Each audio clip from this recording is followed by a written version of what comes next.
السلام عليكم ورحمة الله وبركاته.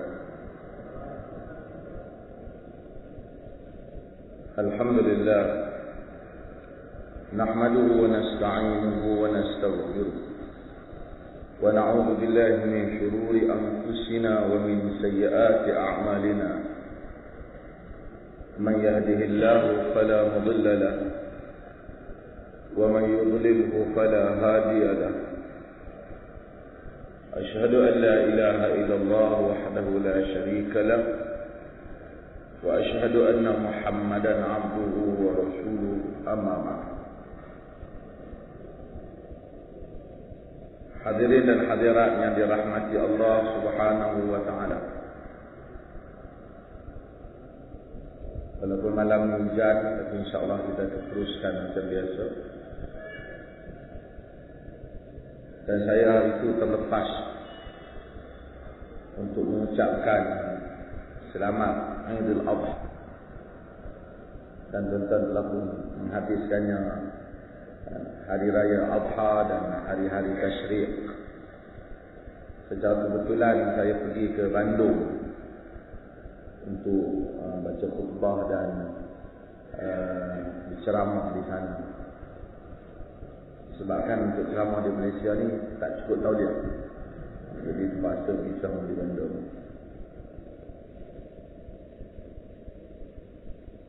Dan seperti mana saya sebut dalam tulisan saya yang akhir, Allah Subhanahu wa taala telah jadikan beberapa peristiwa sebagai pengajaran kepada orang Islam.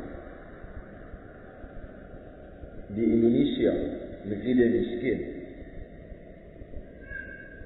Bukanlah semua miskin, tapi kita tengok kita sini seorang-seorang orang yang ada kadang-kadang buat korban sampai 30-40 ekor. Ada sampai 200 ekor seorang pun ada. Tapi di Indonesia saya tengok, berdasarkan yang dilaporkan di dalam TV lah, Masjid Istiqlal, tempat presiden dia buat korban, presiden dia pun buat seko ya. Itu pun orang yang berasak-asak, ada yang sampai terpijak-pijak kerana merebut daging korban. Dan kita pergi dengan orang sahabat buat korban di satu perkampungan lah. Tetapi yang pentingnya mereka susah lah. Kalau ada daging korban tu orang beratur panjang, terpaksa orang yang mari ambil daging tu dah ambil daging, chop pula di tangan dia, tapi ulang sekali lagi. Kerana barangkali rakyat dia susah dan sumpah. Untuk rakyat negara-negara yang barangkali Allah berikan rezeki, macam Malaysia, juga negara-negara kaya seperti negara-negara Teluk, orang-orang di Brunei, ataupun orang-orang kaya hatta di Indonesia sendiri, untuk mengorbankan seekor binatang ataupun mendapat sebahagian daripada seekor binatang itu tidaklah sukar.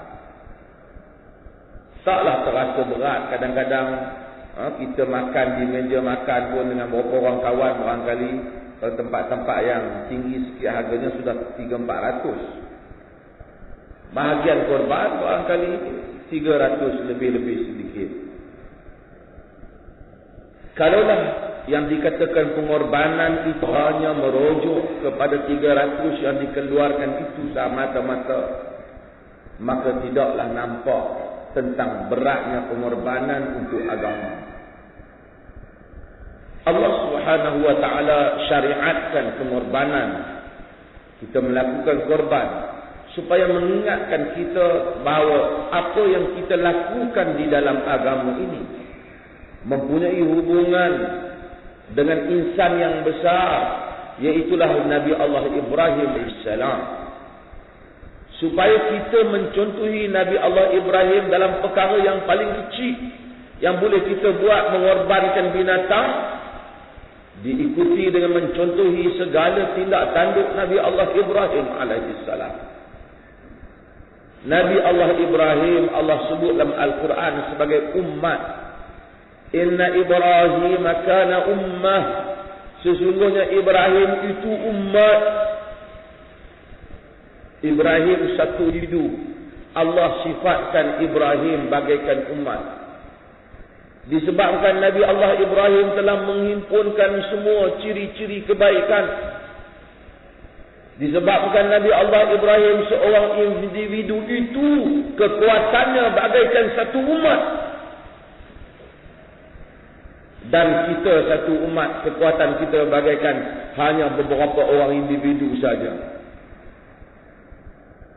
Abdullah bin Mas'ud dan Mu'az bin Jabal, kata Abdullah bin Mas'ud, inna Mu'azan kana ummah. Sesungguhnya Mu'az itu umat. Mu'az itu satu orangnya, tapi Mu'az itu umat. Sebab pengorbanannya, perlaksanaannya, dia sebagai satu individu menghadapi keseluruhan manusia. Nabi Allah Ibrahim alaihi salam sebagai individu, tetapi dia bagaikan umat. Nabi Allah Ibrahim alaihi salam yang melakukan pengorbanan, Allah tempatkan kerana dakwah di lembah yang kering kontang, wadin ghairi dzar', lembah kering kontang, ghairi dzar', tak ada tumbuh-tumbuhan. Tapi oleh kerana ia adalah dakwah, kerana ia adalah tanggungjawab yang Allah beri, siapalah yang nak terima dakwah di lembah Mekah yang kering kontang itu. Tetapi oleh kerana Allah telah memerintahkannya, Nabi Ibrahim tempatkan dirinya di situ. Dia buat rumah Allah. Wa idh yarfa'u Ibrahimul qawa'ida minal baiti wa Ismail Rabbana taqabbal minna innaka antas sami'ul alim. Ketika Nabi Allah Ibrahim dan Ismail mengangkat binaan Baitullah, dia menyatakan, ya Allah, terimakanlah daripada kami ini, amalan kami ini, sesungguhnya Engkau Maha mendengar lagi Maha mengetahui. Rabbana waj'alna muslimaini laka wa min dzurriyyatina ummatan muslimatan lak wa arina manasikana wa tub 'alaina innaka antat tawwabur rahim.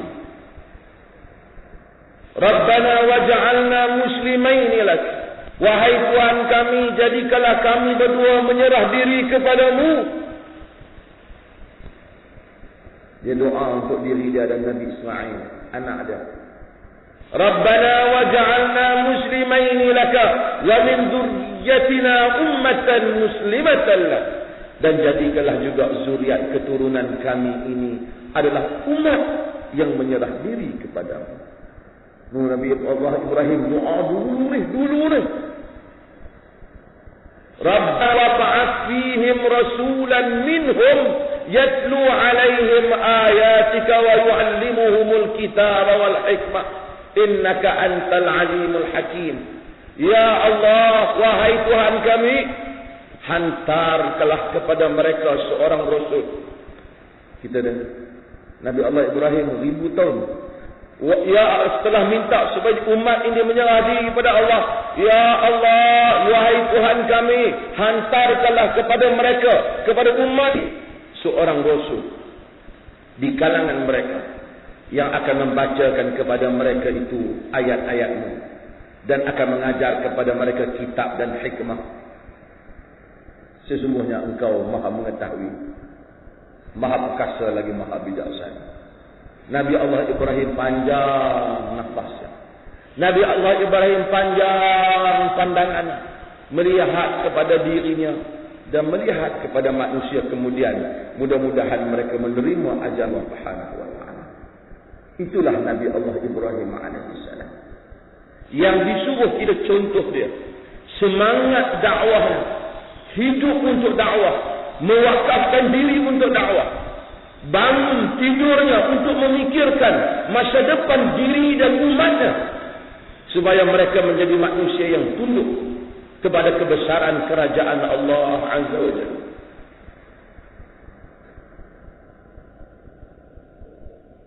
Sebab itu saya kata, untuk meletakkan pisau menyembelih anak tidaklah terlalu sukar. Tambah banyak orang gila dalam dunia ni buat, bini dia disembelih.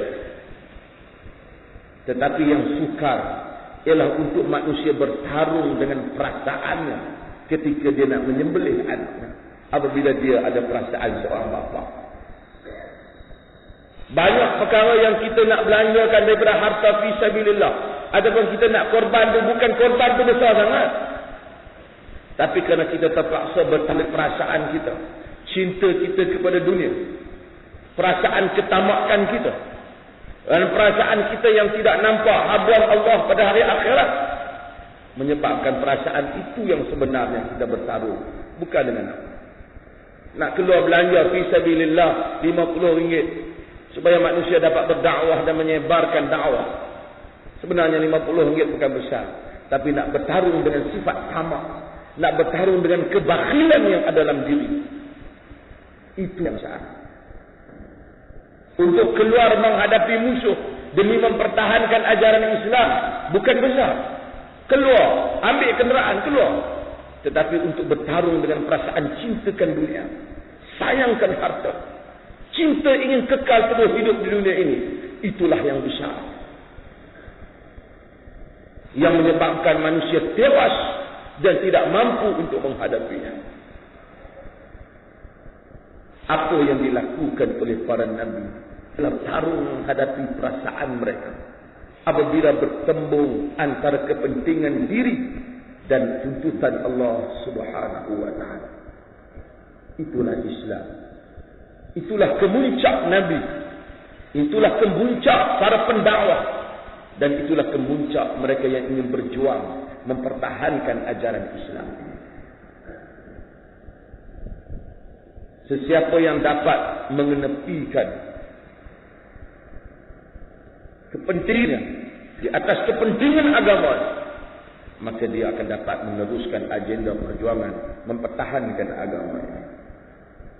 Bila masuk musim korban, semua tok khatib pun bercakaplah tentang pengorbanan Nabi Allah Ismail, Nabi Allah Ibrahim. Macam dah dengan kita sembelih lembu sekok tu, sama dah dengan Nabi Allah Ibrahim. Tak sama, berbeza. Allah cuma nak bagi tahu kita supaya ingat contoh Nabi Allah Ibrahim, tapi bukan itu saja.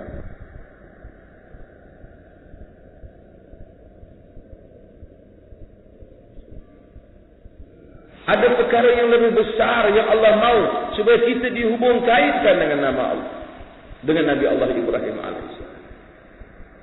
Hatta penceramah yang ceramah tentang pengorbanan pada jalan Allah itu pun belum tentulah dia berkorban pada jalan Allah.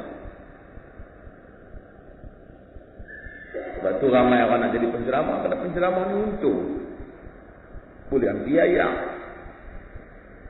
Ayam RM2 jadi RM40. Ismeh 5 rupang jadi RM50. Sebab guna nama agama. Tapi Nabi Allah Ibrahim terpaksa mengeluarkan apa yang dimilikinya, mengorbankan dirinya semata-mata untuk menyalakan obor dakwah demi dakwah dan masa depan dakwah. Kita semua adalah ejen dakwah. Saudara-saudara datang ke sini, di tempat ini, kita tidak ajar untuk hidup sebagai orang boleh jampi orang. Walaupun kita tak nafi lah, ada bab jampi orang sakit dalam Islam ni. Tapi kita nak ajar agama adalah pengorbanan, agama adalah perjuangan. Kalau sekadar mari mendengar ceramah bagaikan kita pergi dengar hiburan saja, maka tak banyaklah faedah. Tapi jika setiap kita apa yang kita dengar dan kita bergerak membawa Islam ini, dan kita terang kepada generasi ini bahawa Islam adalah agama yang baik, agama yang rahmat. Islam adalah agama yang memberikan kebaikan untuk manusia sejagat. Islam itu sesuai untuk sepanjang zaman. Islam itu mudah, dia tidak perlu dipayah-payahkan. Allah telah turunkan syariat yang mudah. Islam itu selamat. Islam tak maki orang. Islam tak mencarut.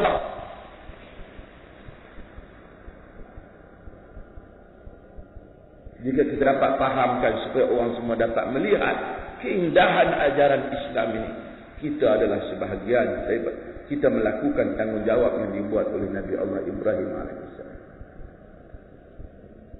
Mungkin suka, tapi Hasan Al-Banna menyatakan, ana indakum kasyajar tarmunani bil hajar armikum bis saman. Aku kamu bagaikan pokok, kamu melontar aku dengan batu, aku menggugurkan untuk kamu buah-buahan.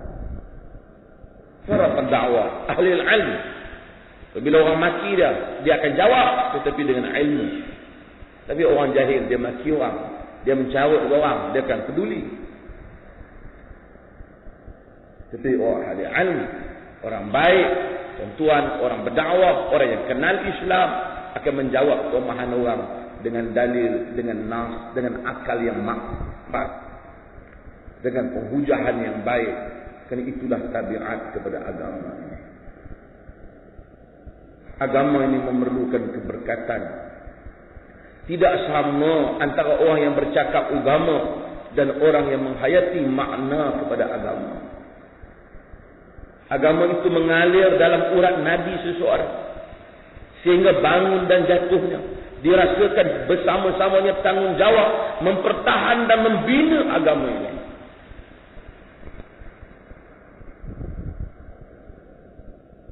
Ini yang kita suruh kepada generasi muda. Terus bersama-sama dengan kita.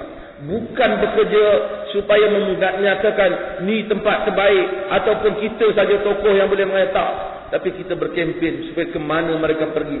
Bawalah Islam. Sebutlah Islam. Ceritalah tentang kehebatan Islam. Keluasan Islam. Kelunakan Islam. Dan betapa tidaklah sukar untuk manusia ini kembali kepada Islam.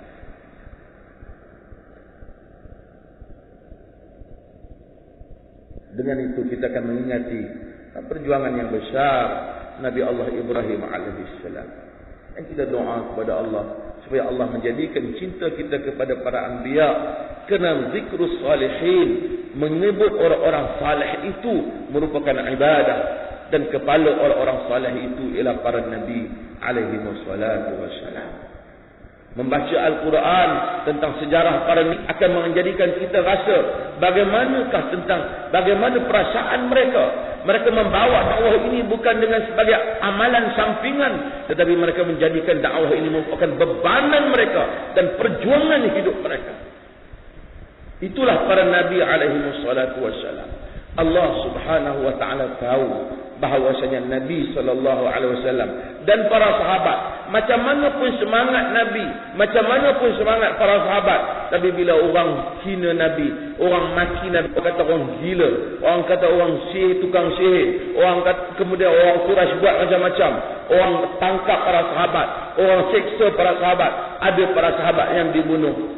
Tentulah perasaan seorang Nabi itu duka cita. Untuk itu Allah Ta'ala untuk mengubat duka cita itu, Allah hidangkan dalam Al-Quran banyak kisah para Nabi. Bukan untuk seronok-seronok, tapi supaya Nabi tahu, wahai Muhammad, bukan saja engkau yang penderitaan ini. Jalan yang kau lalui ini telah dilalui oleh generasi yang sebelum daripada ini. Jalan yang kau lalui ini telah dilalui anbiya sebelum daripada ini. Jalan yang kau lalui ini telah dirasai oleh mereka yang telah berjuang sebelum ini. Dan ini adalah sunnah para pejuang yang terpaksa dihadapi. Allah Ta'ala menyebut, qad na'lamu innahu la yahzunuka alladhina yaqulun fa innahum la yukadzibunaka walakin adh-dhalimina bi ayati llahi yajhadun wa laqad kudzibat rusulun min qablika fasabaru ala ma kudzibu wa udhu hatta atahum. Allah kata, kami tahu wahai Muhammad, telah mendukacitakan engkau perkataan-perkataan mereka. Apa yang mereka kutuk kau, apa yang mereka maki kau, apa yang mereka cerca kau itu telah menyakitkan hatimu, wahai Muhammad. Tetapi sesungguhnya mereka itu sebenarnya bukan mendustakan kau, tetapi memang tabiat orang-orang yang zalim itu keras kepala. Walaqad kudzibat rusulun min qablika fasabaru ala ma kudzibu wa udu hatta atahum nasruna wala mubaddila li kalimatillah walaqad ja'aka min naba'il mursalin. Telah didustai sebelum daripada wahai Muhammad para rasul. Fasabaru ala ma kudzibu wa udu. Tapi mereka sabar di atas apa yang mereka bisa tidak dustai itu, sehingga datangnya pertolongan kami dan tidak akan berubah janji-janji kami. Ini perjalanan yang tak akan ubah, ini janji yang tak akan diubah, inilah keadaan realiti yang tak akan diubah, inilah hakikat yang tak akan diubah. Telah datang kepadamu wahai Muhammad berita rasul-rasul yang terdahulu daripadamu. Bila datang berita para Nabi, Nabi Allah Ibrahim, Nabi Musa, apa yang berlaku pada Nabi Nuh, apa yang berlaku Nabi-Nabi sebelum daripada ini, hati Nabi menjadi tenang. Sebab Nabi rasa, bukanlah aku seorang, dan sahabat rasa, bukanlah kami seorang, sebenarnya telah melalui jalan ini mereka-mereka yang terdahulu daripada kita. Ya, bebanan ujian itu tak boleh dikurangkan dengan mendengar cerita. Tetapi mendengar cerita meredakan perasaan. Meredakan perasaan. Kerana kebanyakan bebanan yang main kepada kita ni bukan kerana bebanan itu, tetapi perasaan kita. Orang kata kat kita, kadang-kadang perkataan sekali dia kata dia belah, tapi fikir dia kata tu lama.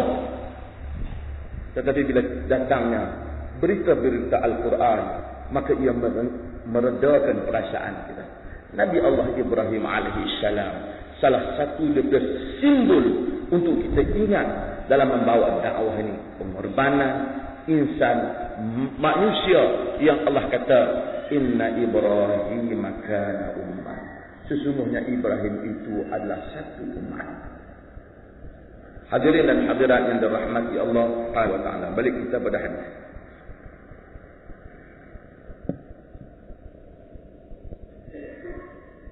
وعن علي بن أبي طالب رضي الله عنه. Sambung hadis yang lepas. Ada dosa tak jumpa. Muka surat apa sih? Hah? Hah? 243. 243. Hadis nikah Muqah. Wa'an Ali bin Abi Talib radhiyallahu anhu, daripada Ali bin Abi Talib radhiyallahu anhu. Ali bin Abi Talib Abu Turab, teman kita kenal dengan Abu Turab. Abu Turab ni terjemahnya bapa pasir. Dalam hadis Muslim, Nabi tengok Ali tiba, Nabi sapu belakang dia pasir. Nabi kata, ya Abu Turab, wahai bapa pasir. Nabi bahasa Nawar. Dan sahabat suka nama-nama yang Nabi panggil. Karena tengok pasir, dulu dia berkahwin. Ali bin Abi Talib ni, Ali ni dengan Nabi kira apa? Sepupu Nabi sallallahu alaihi wasallam. Dan dia berkahwin dengan anak Nabi. Dia sepupu Nabi. Dia berkahwin dengan anak Nabi. Sepupu dia boleh kahwin. Sepupu tu sendiri boleh kahwin. Tapi dia berkahwin dengan anak Nabi, iaitu Fatimah binti Rasulullah sallallahu alaihi wasallam.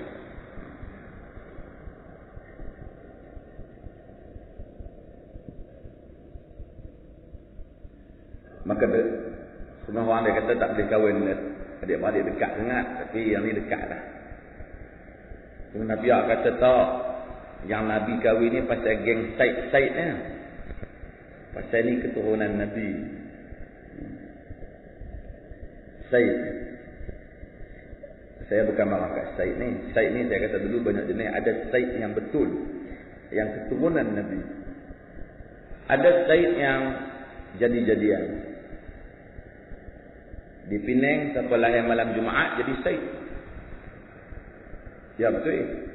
Pasal dia kata Al-Jumu'ah Sayyidul Ayyam. Jumaat tu penghulu Said kepada hari-hari. Maka siapa lahir malam Jumaat tu kadang-kadang nama dia dengan Said di Penang lah. Sebab itu kena nak tanya dia, hang Said Jumaat ke Said apa?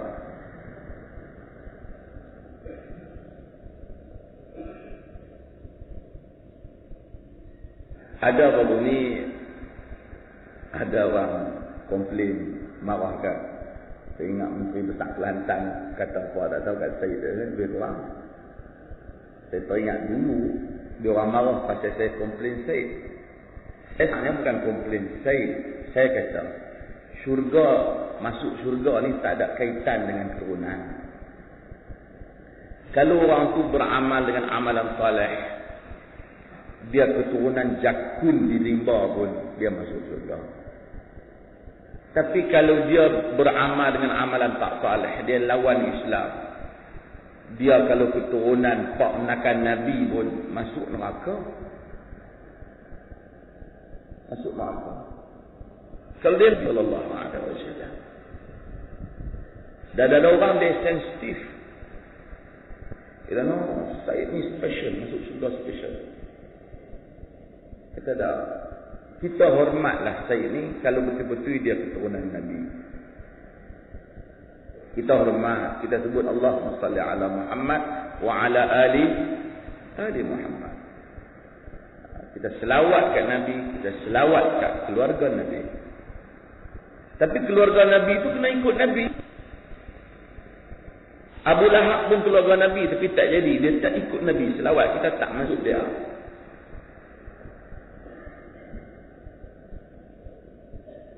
Tuan-tuan, dalam sejarah tanah Melayu dan sejarah Nusantara, cerita Said ni cerita panjang. Saya bukan nak cerita, saya akui ada Said yang memang Said, memang keturunan Nabi. Tetapi cerita tentang kononnya golongan pembaharuan yang dulu mereka istilahkan sebagai kaum muda mengkritik Said ni cerita lama.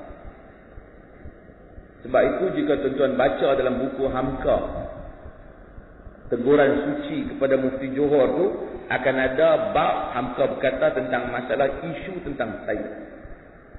Cerita lama dulu weh. Kerana dalam karangan Ibnu Arabi dia sebut, bukan saya kata salah puak-puak Said, Ibnu Arabi kata puak-puak Said ni, orang Said ni, kalau dia sepak kita, kita tak boleh balas. Kalau dia ambil barang kita, kita jangan kata. Kalau dia maki kita, kita tak boleh kata apa. Sebab bila pun Said mulia pada kita. Hamka kata, kita tak terima yang tu. Kita tak terima. Nabi kata, wallahi law saraqat Fatimah bintu Muhammad laqata'tu yadah. Demi Allah, jika Fatimah binti Muhammad curi, potong tangan saya. La fadla li arabiyyin ala a'jami illa bittaqwa. Tidak ada lebih orang Arab di atas orang Ajam melainkan dengan takwa. Quran kata inna akramakum indallahi atqakum. Sesungguhnya orang yang mulia di sisi Allah ialah orang yang bertakwa di kalangan kamu. Bilal lebih mulia daripada Abu Jahal, lebih mulia daripada Abu Lahab. Walaupun Bilal hamba, walaupun Abu Lahab itu bapa saudara Nabi, kerana Bilal ikut Nabi, Abu Lahab menentang Nabi sallallahu alaihi wasallam. Dulu saya komplain dia lah, mereka hantar satu surat kat saya, surat bantahan Persatuan Said kerana mufti Perlis, lalu dia mufti Perlis menghina keluarga Nabi. Dia kata hina keluarga Nabi. Saya kata kepada keluarga Nabi, hak tak ikut Nabi.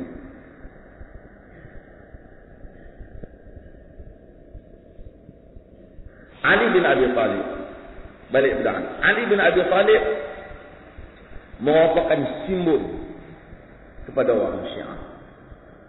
Simbol kepada orang Syiah. Cerita ni cerita lama, cerita politik.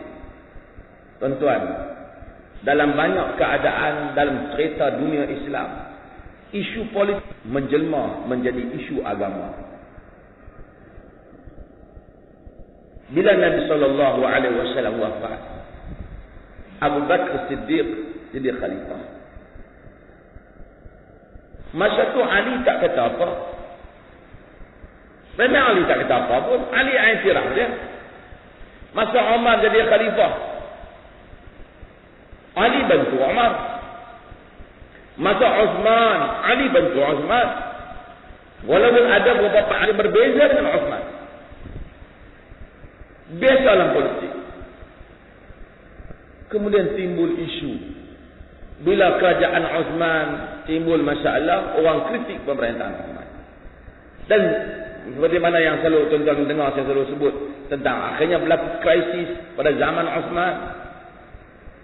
Kemudian pembunuhan Uthman membawa kepada puak pro Uthman dan pro Ali. Asalnya biasa je. Puak ni pro Uthman. Tak apalah. Dia berpendapat dan Ali. That's all. Uthman lebih baik daripada Ali. Itu saja. Di sudut ciri-ciri pemerintahan. Ali lebih baik daripada Uthman. Berapa orang lain kata. Di sudut ciri-ciri pemerintahan.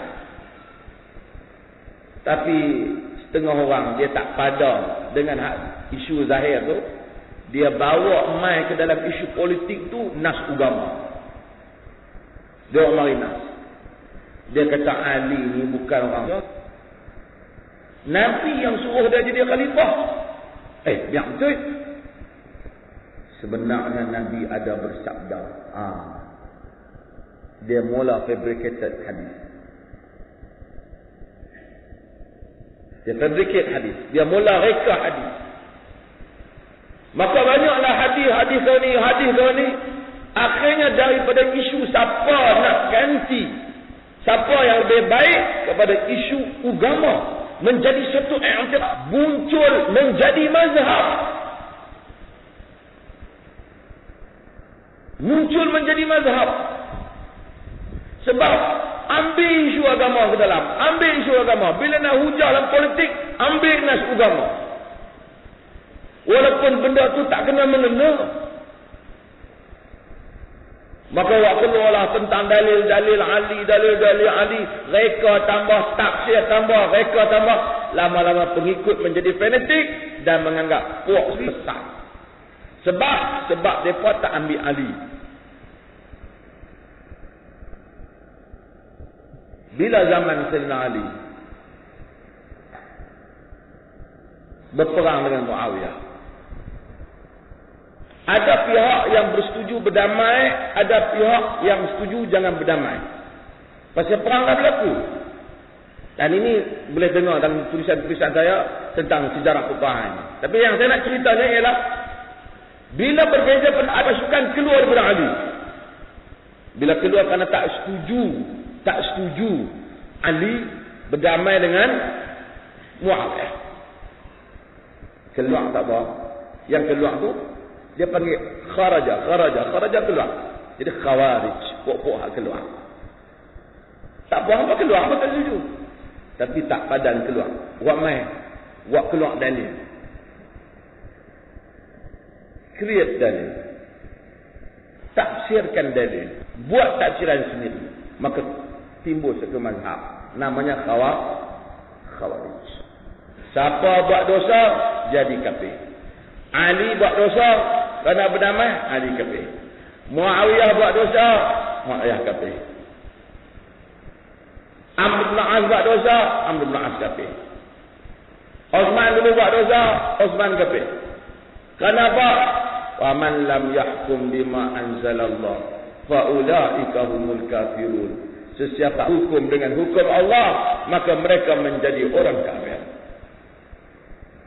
Apa arti tak hukum Allah? Clear. Tambah. Lama-lama Khawarij jadi mazhab sendiri. Syiah, Khawarij dan puak-puak ni bermula daripada isu politik. Bukan bermula daripada isu akidah. Bermula daripada isu politik. Sebab itu menggunakan agama untuk kepentingan politik sangat bahaya. Agama itu penting untuk memastikan politik tidak bercara dengan syariat Allah. Tapi menggunakan agama untuk kepentingan politik sangat bahaya. Itu yang saya sebut hari itu, minggu lepas. Mentadbir negara dengan memisahkan agama daripada politik sangat bahaya. Tapi menggunakan agama untuk kepentingan politik juga lebih. Hak satu dia ambil agama, dia bagi pisah. Dia tak, kita tak kena mengenal. Kita nak merintah pasal nak cekir orang agama. Ni sekularisme. Ni sekularisme. Bahaya. Satu lagi dia kata kita kena gunakan agama supaya kita dapat mengekalkan kuasa. Ini bahaya dia. Bahkan ini kadang-kadang lebih bahaya. Dia akan tafsirkan agama menurut kehendak dia, kumpulan dia, puak dia dan jamaah dia. Dan itulah yang berlaku. Ali tak pernah bersetuju dengan puak-puak Syiah. Tetapi apabila Ali dah tak ada, mereka telah puja Ali lebih daripada had. Di Kufah, kubur Ali emas.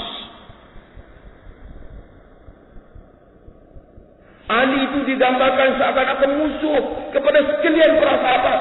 Sedangkan Ali lah yang berjuang bersama dengan para sahabat. Dan dirangkitkan Ali yang layak, Ali yang layak, Ali yang mesti jadi khalifah. Kita tanya, jika hari ini kita sepakat Ali kena jadi khalifah, adakah dia boleh jadi khalifah? Sejarah dah habis. Tetapi politik, dendam politik 1400 tahun lepas diwarisi sehingga hari ini. Orang Islam berperang di Iran sesama sendiri. Orang Islam berperang di Iraq membunuh antara Sunni dan Syiah disebabkan kebencian yang mula pada 1400 tahun yang lepas.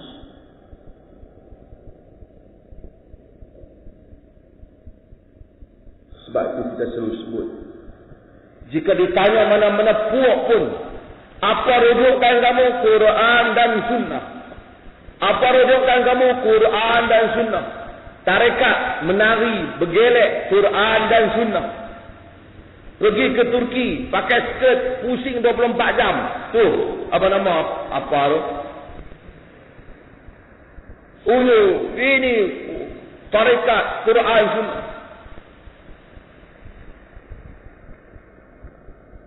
Ni ada tulis dengan tarekat ni, hak negeri Sembilan teman-teman. Quran Sunnah. Tanya Syiah, Quran Sunnah. Tanya Khawarij, Quran Sunnah. Tanya orang Sunnah, Quran Sunnah. Tak boleh selesai. Melainkan kita kena tambah Quran dan Sunnah dengan kepahaman generasi salafus salih. Bukan tambah rujukan, tapi cara faham tu kena tahu. Macam mana cara nak faham Quran dan Sunnah ni? Kena tengok macam mana Nabi dan para sahabat faham. Bukan cara hang faham, bukan cara aku faham, tapi Nabi dan para sahabat faham macam mana? Kerana mereka itulah yang dijamin kepahaman, bukan kita.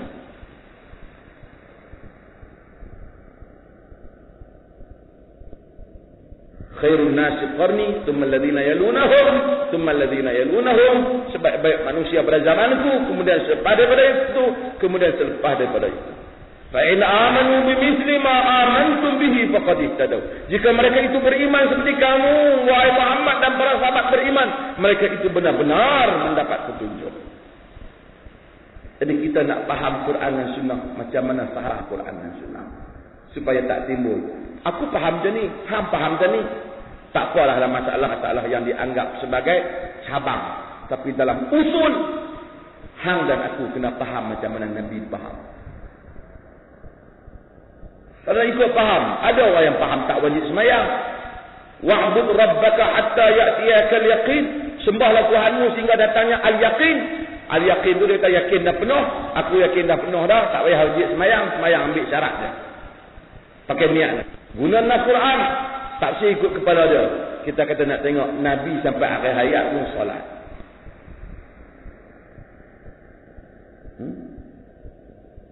Balik pada hadis ini. An Ali bin Abi Talib radhiyallahu anhu, anna Nabi sallallahu alaihi wasallam naha an nikahil mut'ah yaum Khaybar.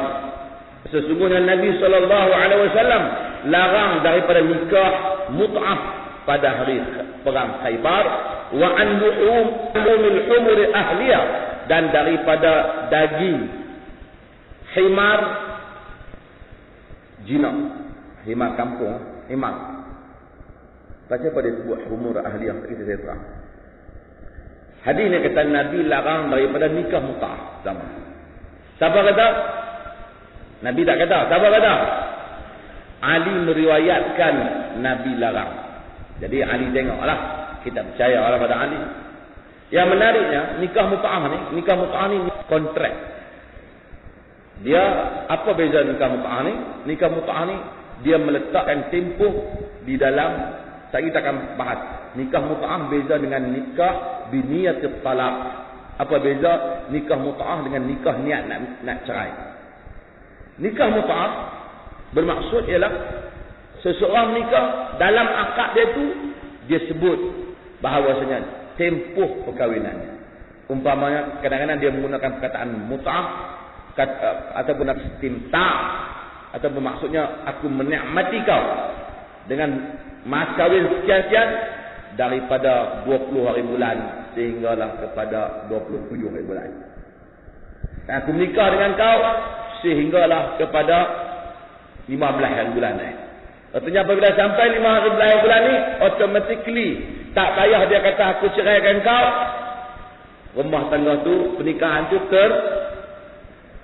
dengan sendirinya tertalak ataupun terkai dengan sendirinya, terbatal dengan sendirinya. Sebab dia meletakkan tempoh di dalam akad itu. Bila dia letakkan tempoh perkahwinan, iaitu tidak, dia panggil mu'aq, dia takkid. Nikah ni yang bersifat sementara. Sepatutnya nikah ni asalnya yang kita duk lafaz kita tu seolah-olah macam bunyi nahnya dia macam takbid dia panggil. Macam selama-lamanya, tak sebut tempoh. Bukanlah kita kata ni semuanya. Nanti kita akan bahas apa beza kita dengan Kristian. Tapi yang pentingnya kita tak sebut tempoh. Tapi nikah mut'ah dia bagi tahu berapa hari bulan mai habis. Bila dia letakkan ada tempoh mati,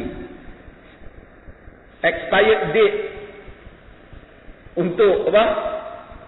Untuk perkahwinan tu, maka itu dinamakan dengan nikah mut'ah. Dia sebenarnya tamattu' ni ada dua.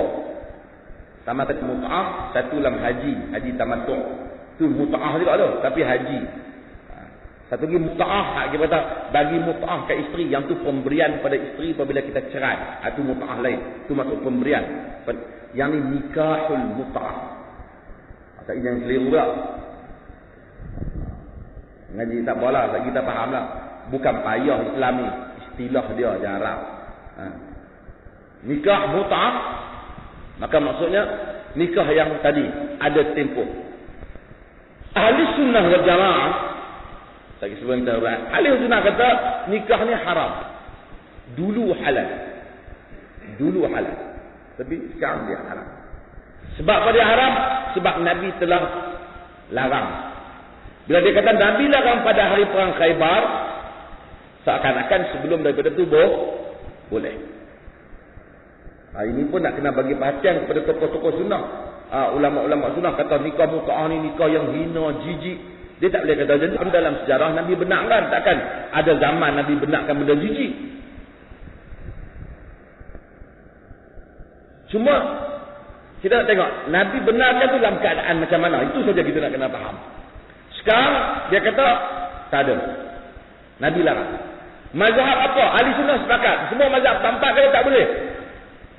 Bahkan ijma' di sisi ahli sunnah dalam masalah ni. Mazhab apa kata boleh nikah mut'ah? Mazhab apa? Bahkan setengah tempat Syiah dia buat upacara mut'ah ni terutama pada malam Ashura. Malam hari Ashura tu, di samping mengingati pembunuhan Husain, dia akan buat kita masuk dalam bilik, dia akan kata aku nikahkan kau dengan anak dara yang dalam bilik itu 3 jam. Dan masuk dan kemudian 3 jam keluar. Kadang-kadang sampai subuh pagi esok. Dan dianggap pula sebagai itu yang berkah. Kerana kononnya malam tu malam Imam Mahdi. Zaman insyaAllah keharunan dunia.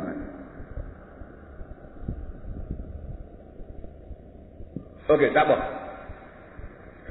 Balik kepada isu mut'ah. Syiah kata boleh mut'ah. Tapi dalam hadis ini Ali yang merupakan jago Syiah, di sisi ahli sunnah, Ali kata tak boleh. Habis itu kita kata Syiah katanya, Syiah tentulah dia kata hadis ni tak ada lah. Ni hadis ni tak ada, hadis pula. Tapi tak apa, saya nak terjemahkan dulu, nanti kita akan bahas. Dan kata dia, wa an-luhul humur ahliyah. Dan Nabi larang daripada daging kaldai ahliyah. Kaldai ahliyah ni kaldai yang kita tak tengok tu lah. Kaldai biasa lah. Dongki. Jakat. Okey. Pasal apa dia? Arab ni tuan-tuan. Arab ni kuda belang, dia panggil himarul wahshi. Yang tak panggil himarul mahshi. Maksud kaldai liar. Arab tengok kuda belang, Arab tengok kuda belang tu kaldai. Melayu tengok dia kuda. Tapi saya rasa Arab betul ingat. Cuba kalau kita tengok kuda belang, muka dia macam apa? Kaldai. Maka Arab panggil himarul wahshi. Hal-hal biasa tu himar ahli Arab kan. Himarul. Faham? Ini soal, ini satu ilmu dalam bahasa. Ilmu. Saya sentuh sikit abang dia kan, ni orang muda. Ada. Ni ilmu dalam lugah. Kadang-kadang satu bangsa dia tengok satu benda dengan benda yang berbeza. Sebab tu kita tengok, saya sebut dulu, Arab, buah tamar kan, buah tamar ni banyak istilah dah.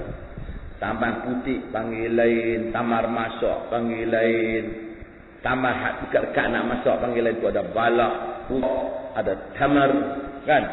Sebab apa? Pasti dia duduk makan benda tu dan bahasanya pula banyak. Tapi beras Arab panggil arus.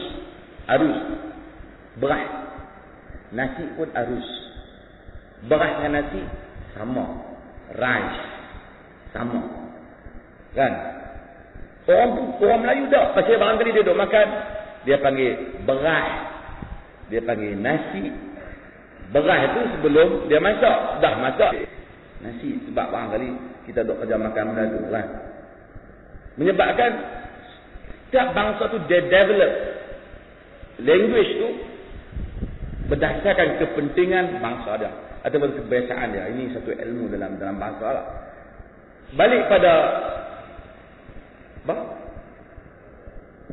kuda belang. Orang Melayu tengok kuda, Arab tengok kaldai. Jadi Arab panggil himar wahshi. Tentu agak-agak kan.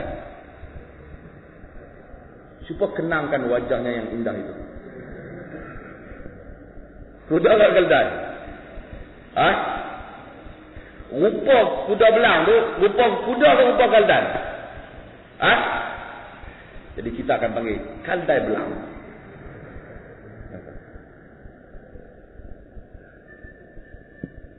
Sama, cuma saya nak bagi faham hadis ni. Nak bagi faham kenapa dia sebut apa nama al-humurul ahliyah. Okey. Ada hadis lain. Sebelum kita nak bahas hadis ni, ada hadis lain yang menunjukkan Nabi larang nikah mut'ah ni pada hari Fathul Makkah. Iaitu hadis yang diriwayatkan oleh Imam Ahmad, Abu Daud.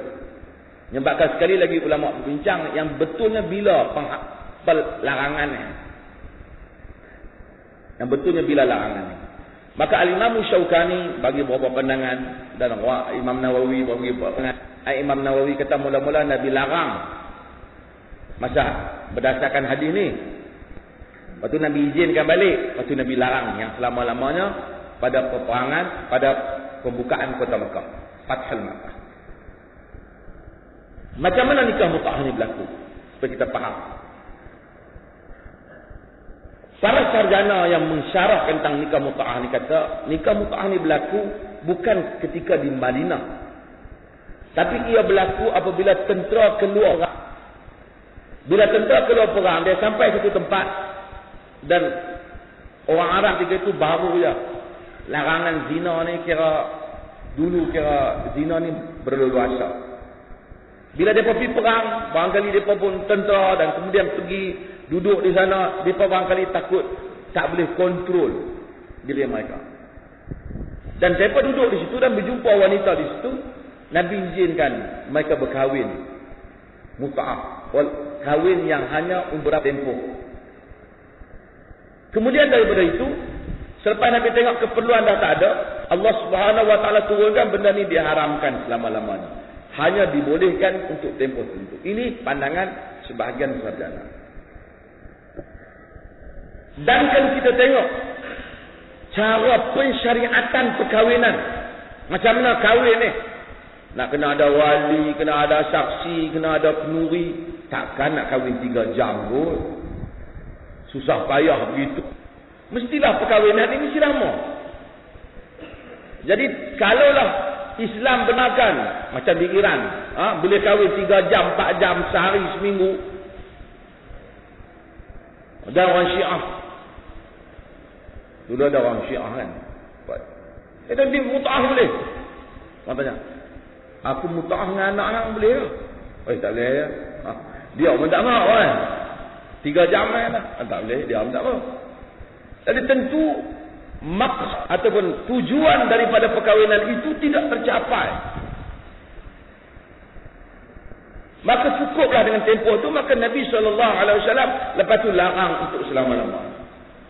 Maka siapa yang kahwin dengan tempoh tertentu, maka tak boleh. Kalau kita kata aku nak menikah dengan dia dalam misal 5 bulan, tak boleh. Okey, ini kesepakatan di kalangan ulama ahli sunnah wal jamaah. Syiah boleh kan? Cuma yang persoalan ni ialah macam mana kalau satu orang tu dia kahwin dengan satu orang perempuan, dia niat nak cerai tapi dia tak habaq. Nikah sah ke tak? Dia dah ingat kalau aku nikah ni, misalnya satu orang pergi, tuan-tuan pergi ke India, mega kain di sana. Orang India menega kain ni, tuan-tuan menega rupa leko.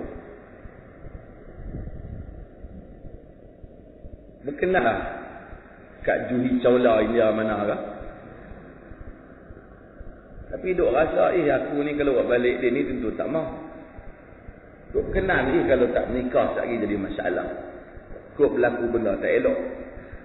Nikah. Hati kita duk kata aku nikah ada lagi setahun 2 tahun dulu ni. Nak balik esok aku cerai. Nikah tu sah ataupun tidak. Sebab dia kata ada lagi setahun nak duduk ni, bini tak ikut ni, nikah dulu kat sini.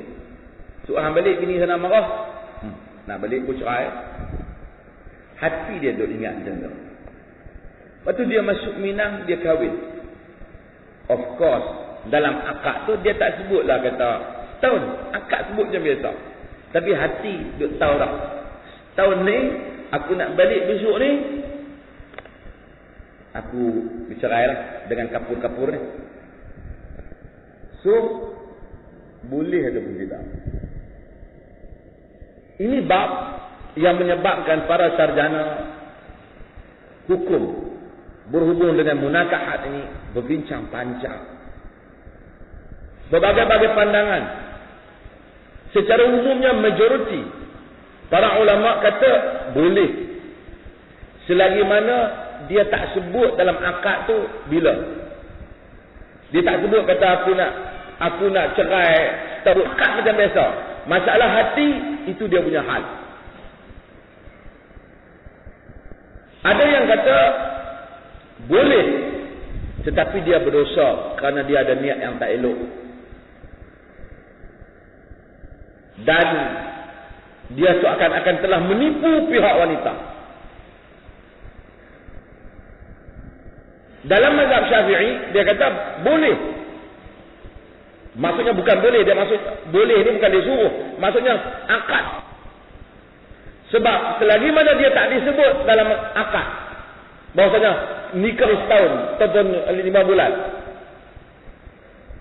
Dan kemudian niat nak cerai itu belum tentu, kata dia. Boleh jadi lepas dia nikah, dia rasa bagus bini ni, dia kekal selama-lamanya. Dan boleh jadi juga orang yang menikah tak niat cerai pun dia cerai apabila tak sesuai. Ini alasan mereka. Ini berbeza dengan menikah mut'ah. Menikah mut'ah memang dah sebut dah hari bulan cerai tu. Bulan hak terbatal tu dah sebut dah. Automatically dia batal. Itu berbeza, kata mereka.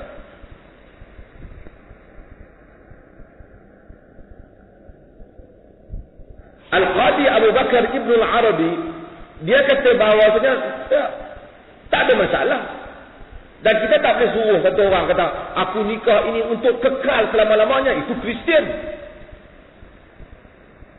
Jadi masalah dia niat, dia apa, tu hati dia. Niat tu belum tentu berlaku. Boleh jadi berlaku, boleh jadi tak berlaku.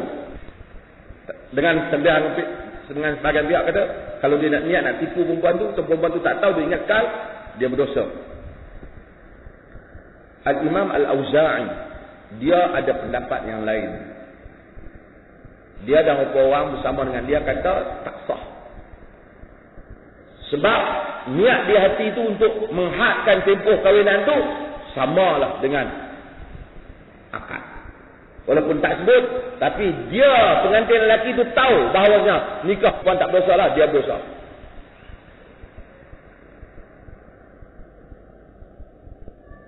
Wallahu ta'ala alam. Saya berpendapat, saya ingat di samping pertama kita nak kena tengok benda ni banyak perkara. Kita kena tengok juga sudut psikologi. Tuan-tuan, kalau orang main nak nikah dengan anak perempuan kita duk ingat nak nikah hak cantik macam nikah biasa lah. Tapi rupanya dia duk tunggu hari, dia tambah 5 bulan dia nak tinggal anak perempuan kita ni. Apa perasaan kita? Kita rasa tertipu ataupun tidak? Tertipu ataupun tidak? Kan tuan kata, alright lah, tak ada masalah. Wanita ini tertipu ataupun tidak? Tertipu. Sekurang-kurangnya orang yang menikah dengan niat nak cerai ni dah tentu bubuh tarikh lah hati dia tu. Tentu dah berdosa. Kerana perempuan ni tertipu. Kalau dia habaq dengan perempuan tu, dia pun setuju tarikh tu, artinya jadi mut'ah, tak boleh.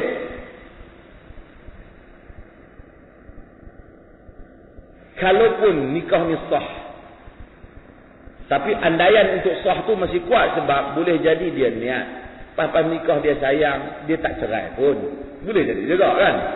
Maka dia tak sama dengan mut'ah, kerana mut'ah tu dia tentu dah pasti, yang ni tak pasti. Soalnya kalau ada pihak yang tertipu, maka dia berdosa. Kemungkinan nikah ni sah, tapi dia berdosa.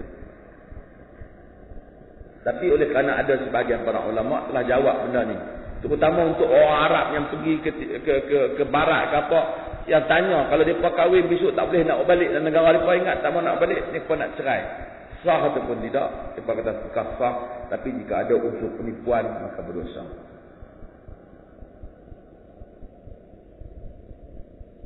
Kemungkinan juga dia kata lah hati dia tak, aku nikah ni kalau bini aku ni buat perangai tiap hari, aku nak cerai, nak nikah ni.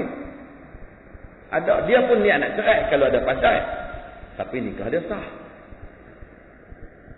Selagi mana dia kata aku nikahkan kau dengan dia tak sebut berapa hari bulan, tinggal berapa hari bulan, maka dengan itu ia tidak dianggap sebagai mut'ah.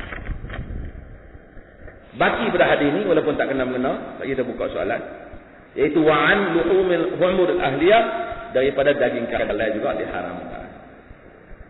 Cumanya di sini dia sebut al-humurul ahliyah, keldai hak biasa tu.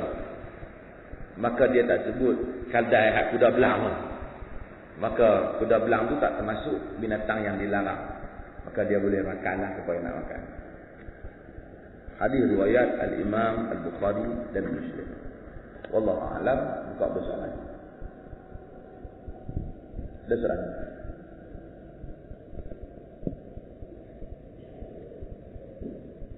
Ya, boleh.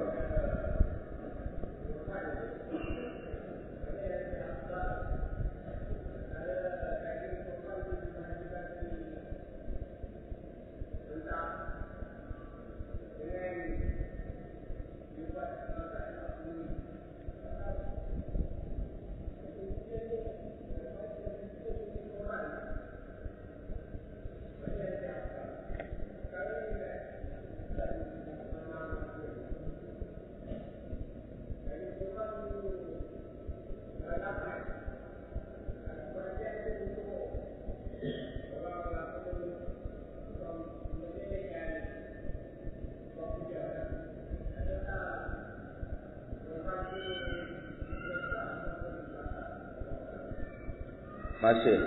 Kita ini mungkin yang ni nak just untuk to remind. Sebab kita dah gunakan tentang hal ni. Kau.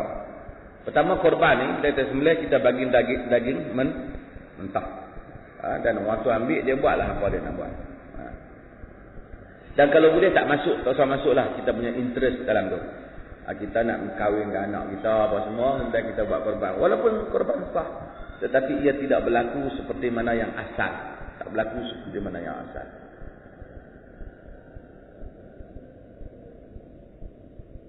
Kita sebut dulu, kita tak boleh jual korban.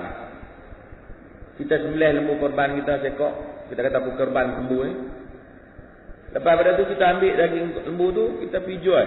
Tak boleh. Orang yang dapat daging korban tu, dia pergi jual, itu masalah dia. Tapi bukan masalah kita. Kita orang yang buat korban, tak boleh jual. Jual ni pergi ambil daging korban ni, pergi jual. Sembelih korban tapi pergi jual daging. Maka tak ada ni nama korban. Tak ada apa yang itu korban. Oleh kerana trading ni, kita proses transaksi jualan ni, bukan semestinya bagi duit ambil barang, tapi juga kadang-kadang apa yang bersifat pertukaran manfaat dinamakan dengan jualan. Sebab tu kita panggil barter trade. Kita bagi barang, orang ambil barang, itu juga penjualan. Maka apabila kita sembelih korban, kemudian kita suruh orang lapar, sepatutnya bila kita suruh orang lapar, kita kena bagi duit pada orang yang lapar tu. Kalau kita nak bagi bergaji, kita kena bagi duit kita. Tapi kita pergi ambil bahagian korban tu, bagi dia sebagai ganjaran kepada kerja melapah dan menyembelih. Bererti kita telah membeli tenaga dia dengan membayar daging korban. Di situ berlaku apa? Penjualan. Itu menyebabkan kita kata penjualan. Sebab tu Nabi SAW kata Ali dalam hadis Muslim, Nabi perintah supaya Ali uruskan korban, uruskan hari penyembelihan. Kata Ali, wa alla nu'tiya li jazara syai'an minha. Kami diperintahkan supaya jangan bagi pada tukang sembelih ni, tukang lapar ni sikit pun daripada daging tu. Kata Ali, kami bagi duit kami. Maksudnya kami tak boleh bagi pada dia di atas dasar kerja. Tapi kalau kita nak bagi pada dia atas dasar semua orang pakak yang mai dapat, dia pun termasuklah yang mai, tak apalah. Kan? Takkan tak dia seorang tak dapat, orang kampung tu semua dapat. Dia tu orang kampung, kita dapat. Dia pun seorang semubih. Tapi kalau kita bagi kat dia, ni daging ni, hati semua ni, habuan hang beredar tolong bersiang, ataupun habuan kau kerana engkau tolong lapar, maka ini bererti kita telah menjual daging korban dan kita mendapatkan tenaga dia. Maka dengan itu pahala korban bererti terhapus.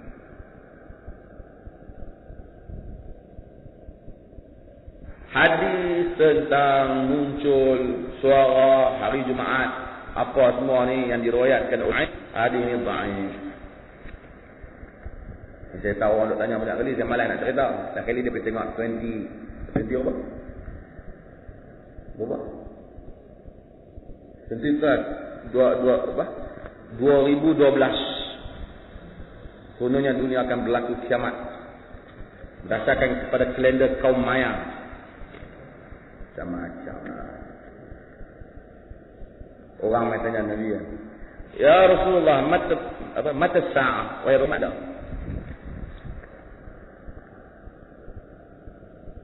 Nabi cakap ya. So dia tanya lagi, mata sa'ah, kiamat bila? Dia cakap ya. Saya riwayat kata sahabat ini, Nabi tak dengar kalau dia tanya apa dah. Habis Nabi cakap, Nabi tanya, mana Aina Sa'id, mana orang tanya? Ana ya Rasulullah. Hadrat salah. Han tanya saya kiamat. Han siap apa nak masuk kiamat? Nak pergi kiamat. Biasanya orang duk tanya tu, dia siap dah. Tapi Han tanya-tanya kiamat ni, Han siap apa? Kata, inni ma'adatu syai'an illa uhibbullah wa rasulah. Aku tak siap apa pun, melainkan aku sayang ke Allah dan Rasulnya. Nabi kata anta ma'aman tuhib, engkau bersama dengan orang. Maksudnya kita macam tu lah. Bila mai orang buat filem kiamat, kita pun duk kira lah bila kiamat kan. Untuk sodok beli barang banyak lah, tinggal 3 tahun lagi dah.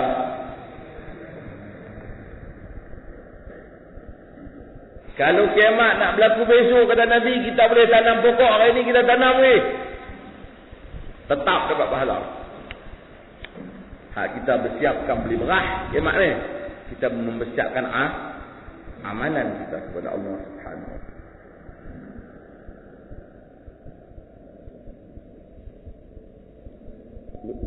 Bercakap tentang menggunakan agama, komen doa naik aziz pada Nabi. Ini susahnya nak komen-komen ni.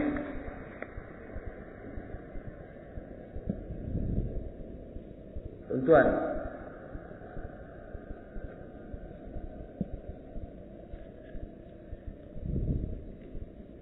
Pertama saya tak kira pasal benda ni ada rakaman kan. Pertama, kerajaan federal pusat, kalau betul hak Kelantan dari segi minyak tu, kembalilah pada hak tu pada Kelantan. Orang akan hormat sebuah kerajaan ini jika dia adil, jika itu hak rakyat Kelantan dan berdasarkan perjanjian royalty itu benar ada, jika maka ikutlah kepada perjanjian itu dan berikanlah hak mereka.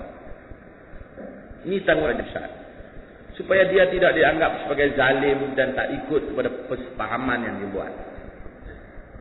Kalau benda ni berlaku dan saya akan jumpa Perdana Menteri dengan sebut benda yang sama, kembalikan kepada hak rakyat Kelantan. Kalau itu hak mereka, tak ada banyaknya wang itu, jika diberi orang akan hormat. So itu clear. Kita memang minta supaya dibalikan hak. Tapi yang kedua, saya rasa banyak hadis-hadis yang kita tengok, Nabi nak doa supaya Allah musnahkan satu orang ni, kira susah. Hak Nabi sejaya, hak Nabi doa pun kira memang kafir betul. Ra'im Zakwan bunuh perwakilan Nabi. Jadi setakat doa pada orang Islam ni, saya ingat elok tangguhlah. Ada wajah Az-Zubair Ibn Awam, ada doa pada orang yang memfitnah dia. Itu pun memang jelas dan sebut secara umum.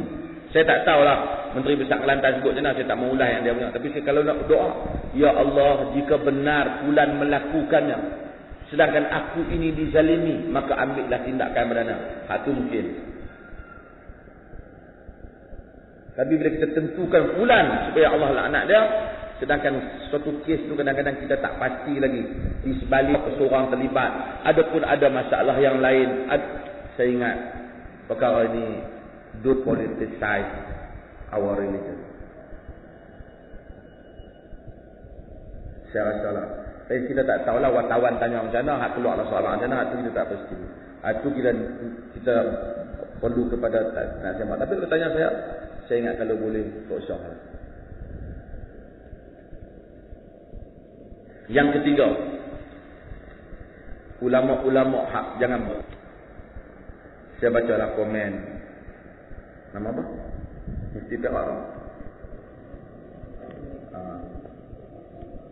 Saya tak ada masalah walaupun dalam sepanjang sejarah tak pernah ada hari yang dia berkenan apa dia cakap dia tak setuju.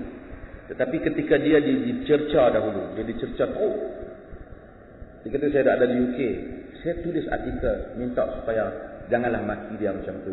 Apapun dia orang lebih tua dan dia nilai-nilai agama dia. Ketika dia maki kerana dia terlibat dalam isu kerajaan, bisnis kerajaan Perak. Tapi dalam kes-kes belakangan ini saya nak kata kat dia, jadilah orang yang bukan berpihak tetapi beri pandangan secara adil.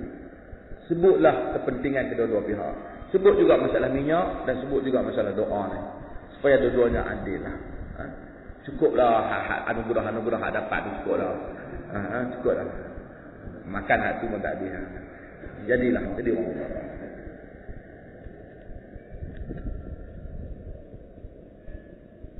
komen bai'ah PAS. Bai'ah ni, tak nanti saya komen, saya sebut dulu Imam Malik komen dah.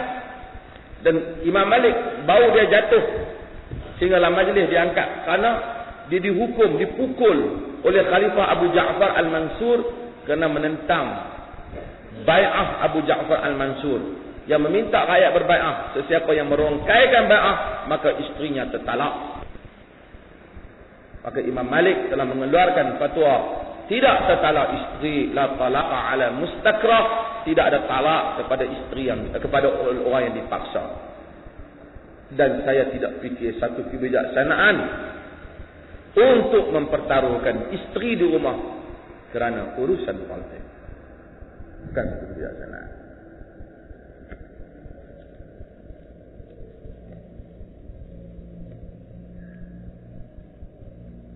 Perlu berwuduk ketika hendak memegang Al-Quran. Ulama berkhilaf masalah ni. Di kalangan mereka menyatakan perlu berwuduk. Di kalangan mereka menyatakan tidak perlu berwuduk. Di atas hadis berwuduk itu dianggap tidak kukuh, termasuk rawinya iaitu Ismail bin Ayyash yang dianggap tidak kukuh dalam periwayatannya mengenai hadis ini. Lalu dan Ibn Hazm Al-Andalusi umpamanya antara orang yang berpendapat sebab surat menyurat Nabi kepada maharaja-maharaja dulu ada Quran juga, tapi mereka pegang. Dan pihak yang lain menjawab, kata itu juzuk Quran, bukan seluruhan Quran. Berlaku perbezaan pendapat pun begitu.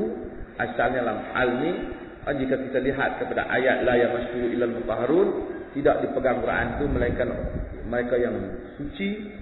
Suci itu, semua ayat itu merujuk kepada para malaikat di Lauh Mahfuz, di langit. Malaikat di langit ni, wallahu taala alam. Yang afdalnya satu orang ada wuduk ketika pegang Quran. Tetapi untuk mewajibkan ada wuduk untuk pegang Quran, masalah khilaf. Pada pendapat saya tidak wajib. Tidak wajib. Bukan saya pendapat itu kerana saya pendapat di atas pandangan-pandangan para fuqaha sebelum ini. Ada masalah tentang revolusi Iran. Walaupun kita mengkritik Syiah, tetapi kita tetap menyebut revolusi Iran adalah salah satu daripada faktor di dalam kurun yang lepas yang menyumbang kepada orang rasa macam ada harapan untuk Islam bangkit. Revolusi itu ialah revolusi yang dibina atas mazhab Syiah. Revolusi itu sentimennya Syiah. Tetapi adakah ada impact, ada kesan dunia Islam? Of course, ada kesan. Apabila Iran menang, ulama-ulama Iran menang, maka ada perasaan dalam dunia Islam, kalau Iran boleh menang dan mewujudkan sebuah kerajaan yang kononnya berdasarkan kepada agama, maka apakah tidak boleh diwujudkan di tempat lain. Sebab itu pada awal kemenangan Iran itu kita lihat banyak tokoh-tokoh yang memuji, bukan memuji Syiah itu, tetapi memuji cita-cita untuk mewujudkan daulah negara kepada kekuatan agama. Setelah umat Islam jatuh, setelah umat Islam tidak boleh bangkit, setelah umat Islam dipukul bertalu-talu, setelah korupsi berlaku dalam dunia orang Islam, setelah rasuah berlaku dalam dunia orang Islam, setelah dunia Islam diperkotak-katikkan, negara yang besar seperti Indonesia begitu teruk rasuahnya sehingga rakyatnya miskin, orang Islam yang melarat, orang Islam yang dalam keadaan susah, bercampur baur, negara-negara yang lain, negara-negara Arab menjadi pemimpin-pemimpin gerakan Islam berfikir perlunya kepada pemimpin yang benar-benar membawa inspirasi rakyat. Tiba-tiba di celahan itu munculnya revolusi Iran.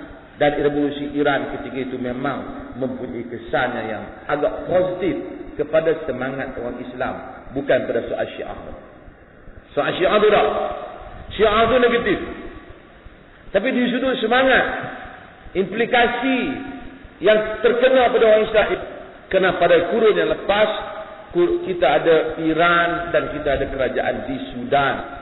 Dua-dua kerajaan ini telah mencuba untuk mewujudkan apa yang dinamakan dengan kerajaan yang berterasa Islam. Walaupun kita tak terima banyak konsep wilayatul faqih dan seumpamanya yang dipercayai oleh Khomeini, tetapi saya cakap soal bangkit dan soal untuk menentang Amerika. Apabila Iran bercakap soal la syarqiyah, la gharbiyah, Islamiyah, tak timur, tidak barat, Islam, maka orang Islam pun ikut. Walaupun sebenarnya Amerika tak buat apa pun ke Iran, mereka pun agak kamcing juga, apa berkawan. Tetapi sebenarnya dari sudut perasaan itu ada. Kalau orang kata kebangkitan Iran tak memberikan apa-apa kesan perasaan pada dunia kebangkitan as-sahwah al-islamiyah, kepada kebangkitan Islam pada kurun yang lepas, tidak benar. Ada kesannya. Tapi adakah Iran itu kita bersetuju dengan konsep wilayatul faqih, kita bersetuju dengan mazhab dia yang mempercayai tentang imam-imam yang 12 dan sebahagian keadaan dan amalan Iran itu? Sama sekali tidak. Tetapi kita adil, kita akur, ada kesannya. Ada soalan lain? Tentang anak luar nikah, bolehkah dibin kepada anak? Pergi ke laman web saya di almazhar.com, ada fatwa lengkap yang dikeluarkan masa saya mesti tulis dulu tentang pendetilan tentang anak luar nikah. Ada kat situ. Harta pusaka ini menyebabkan khilaf di kalangan para ulama. Ada yang menyatakan jika dia tak ada bapaknya, kita tak usah singkap dah, maka harta pusaka juga dituruti. Diikuti harta pusaka. Ya.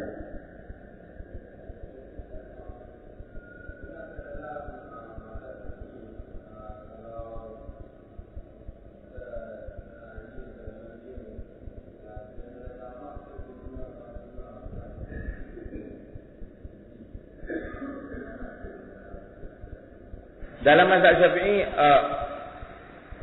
dia mesti guna tanah dan perkara yang daripada tanah lah. Tanah apapun, tak kisah telut ke pasir ke, mesti tanah. Ganti bahan kimia, wallahu taala alam, kita tak temui jadi sebut. Tapi kalau nak sebut ganti bahan kimia untuk bersih jelatan ini di dalam mazhab yang lain seperti pandangan dalam mazhab Malik dan seumpamanya, itu ada. Dalam mazhab Syafi'i tak. Tapi kalau tanya saya, oleh kerana hadis tersebut itu, wallahu ta'ala alam, kemungkinan akan berpecah pada dua aliran. Sebab bahan tak pada zaman awal mazhab, dia timbul sekarang. Jika ia dipecahkan kepada dua, jika sekiranya ahli maqasid ni ahli-ahli yang melihat kepada objektif cuci tu, adakah cuci tu objektif dia kerana satu ibadat khas yang membabitkan guna tanah, atau Nabi SAW bermaksud supaya nak menghilangkan kekotoran itu, dan kekotoran itu sama sekali tak boleh dihilangkan melainkan kena guna. Maka Nabi menyebut tanah kerana itulah bahan yang ada pada zaman itu. Dan kemudian apabila ada bahan lain pada zaman ini yang dapat berfungsi sama sekali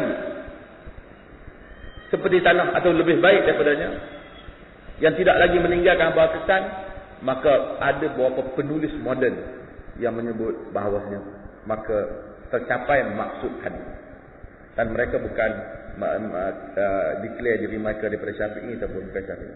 Mereka ni lebih cenderung kepada dipanggil maqasid. Aliran maqasid ni aliran melihat agama, nasihat agama dari sudut tujuannya, dari sudut tujuan. Ada soalan?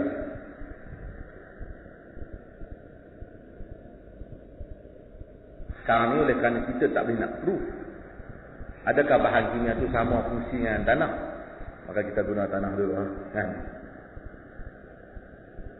Ada soalan? Kita nak mudah-mudahan Allah Subhanahu Wa Taala rahmati kita dan kita akan sambung minggu depan. Minggu depan apa bulan? Bulan minggu depan? Kapan?